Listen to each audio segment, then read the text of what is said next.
হঠাৎ ঝড়ের তাণ্ডবে বিপর্যস্ত শিলচর, স্তব্ধ জনজীবন। রবিবার সকালে হালকা কম্পনের আতঙ্ক কাটতে না কাটতেই দুপুরে হঠাৎ নেমে আসে প্রবল ঝড়, আর তাতে বিধ্বস্ত হয়ে পড়ে শিলচর এবং আশপাশের এলাকা।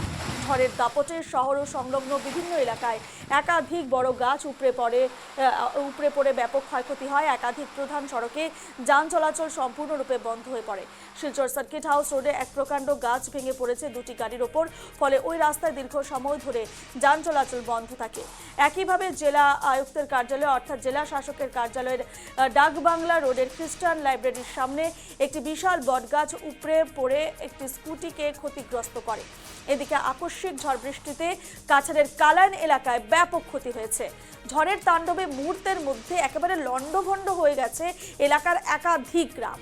বহু মানুষের বসত বাড়ি ক্ষতিগ্রস্ত হয়েছে। বিশেষ করে বড় বড় গাছ উপড়ে পড়েছে একাধিক বাড়ির ওপর, ফলে বহু ঘরবাড়ি একেবারে ভেঙে পড়ে মারাত্মক ক্ষতির সম্মুখীন স্থানীয়রা। বহু পরিবার গৃহহীন হয়েছে বলে জানা গিয়েছে।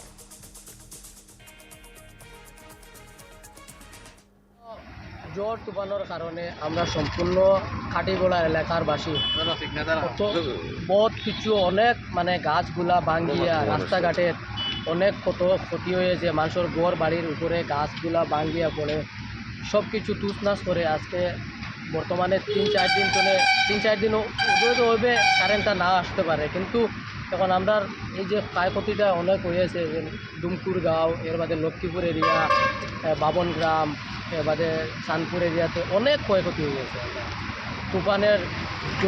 তুফানের কারণে আজকে গাছগুলা ভেঙে চলে পড়ে, গাছ ঘর গাড়ি গুলি সব কিছু ভেঙে